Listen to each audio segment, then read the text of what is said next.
ఇక్కడ ముద్ర పడింది సరే, మరి అక్కడ ఆమోదం మాట ఏంటి?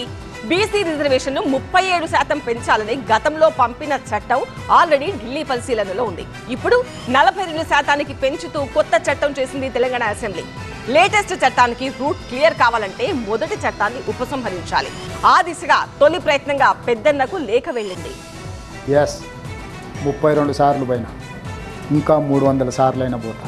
ప్రధానమంత్రి కేంద్ర మంత్రులను అందరినీ నేను కలుస్తా, 10 సార్లు కలుస్తా. తెలంగాణ అభివృద్ధి కోసమే నా ఢిల్లీ పర్యటనలు ఉంటాయి, విదేశీ పర్యటనలు ఉంటాయి. పెద్దన్నను కలిసేందుకు 33వ హస్తినకు అఖిల పక్షంతో వస్తున్నాం, సమయం ఇవ్వాలని ప్రధాని మోదీకి లేఖ రాశారు సీఎం రేవంత్ రెడ్డి. బీసీ రిజర్వేషన్ల బిల్లుకు కేంద్ర మద్దతు కోరారు. విద్య, ఉద్యోగ, స్థానిక సంస్థల్లో బీసీలకు 42% రిజర్వేషన్ కల్పిస్తూ అసెంబ్లీలో 2 బిల్లులకు ఆమోదముద్ర పడింది. పార్లమెంట్ ఆమోదం పొందేలా కలిసికట్టుగా కృషి చేసేందుకు అఖిల పక్షాలు సంసిద్ధమయ్యాయి. బలహీన వర్గాలకు 42%. కౌశిక్, నేను పార్ట్నర్షిప్ ఫర్మ్ స్టార్ట్ చేయడం బెస్టా, ప్రైవేట్ లిమిటెడ్ కంపెనీ స్టార్ట్ చేయడం బెస్టా? ఎందుకు అంత కన్ఫ్యూజన్? ఎక్స్పర్ట్ తో మాట్లాడు. ఎక్స్పర్టా? ఎలా? బాస్ వాలా. Be the boss. విద్య, ఉద్యోగాలలో అదేవిధంగా రాజకీయాలలో రిజర్వేషన్లు ఇవ్వాలి అని చెప్పి ఈరోజు తీర్మానం చేస్తున్నాం.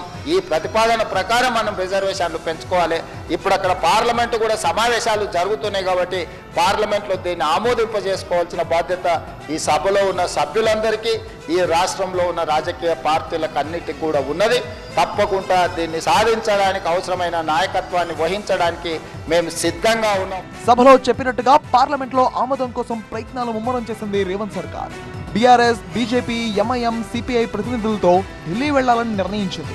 సమయం ఇవ్వాల్సిందిగా ప్రధాని మోదీకి లేఖ రాశారు సీఎం రేవంత్ రెడ్డి. తెలంగాణలో ఇప్పుడు విద్యా సంస్థలు, ఉద్యోగాల్లో షెడ్యూల్ కులాలు 15%, షెడ్యూల్ తెగలు 7%, మైనారిటీలు 4%, బీసీలకు 23% రిజర్వేషన్లు ఉన్నాయి. అయితే తెలంగాణ ప్రభుత్వం ప్రతిష్టాత్మకంగా నిర్వహించిన కులగణన నివేదిక ప్రకారం బీసీలు 56.36%. ఆ మేరకు రిజర్వేషన్ల పెంపు ఆవశ్యకతను వివరిస్తూ కేంద్ర మద్దతును కోరనుంది అఖిలపక్షం. అపాయింట్మెంట్ కోరుతూ పెద్దన్నకు లేఖ రాసింది. అయితే ఇక ఢిల్లీ నుంచి పిలిపే తరువాయి